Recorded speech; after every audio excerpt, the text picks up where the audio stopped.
Öyle gel. Şahın himmetiyle de haydar haydar haydar.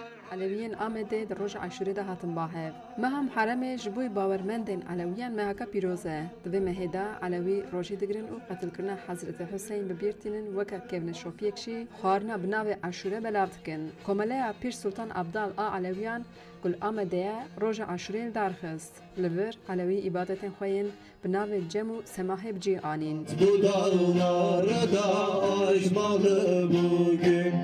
Aşık dostlarına derişmeli bugün.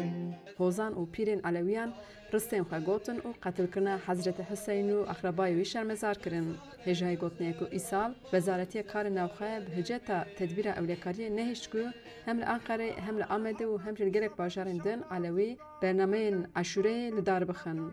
Bername û çalakiyên girseyî hatin qedexekirin. Pêşengên Alewiyan hember vê biryarî derketin. Lê destûr nehat dayîn ku di qadên vekirî de bernameyên girseyî werin çêkirin.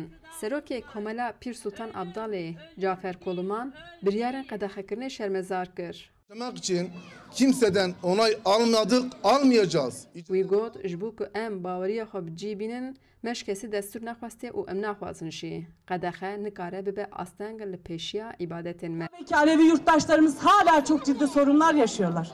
Hala bu ülkede Hevseroka Partiya Herêmên Demokrat Sebat Tuncel jî got welatiyên Alewî hêjî dina pirsgirêkên mezin de ne. Hêjî û azadî nikarin bêjin ku ew Alewî ne ji ber ku gelek caran rastê êrîşan hatine û hatine kuştin. Xanima Sebat got sedema vê rewşê jî desthilatiya Tirkiyeyê a ku pişta xwe spartiya siyaseta yek welat, yek bawerî, yek dewlet û yek ziman.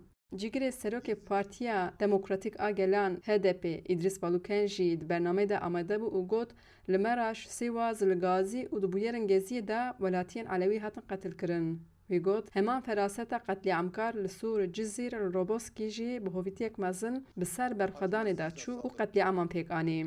Hevserokê Şaredariya Amedê Fratan jî got bûyer û dîmenên ku di roja me de diqewin jî ne kêmî Kerbelayê ne. Lê gelê Kurd weke sekna Huseynî berxwe dide û her carê digel xweşî, başî û qenciyê ciyê xwe digire. Da ku ji bo nifşên pêş mîrateyek serbilind bihêlin. Doğrunun yanında, hakkın yanında. Piştî axaftinan û îbadetê xwarina bi navê Eşûreyê li mêvanan hat belavkirin. Xecî Canfarqîn, Dengê Amerîka, Amed.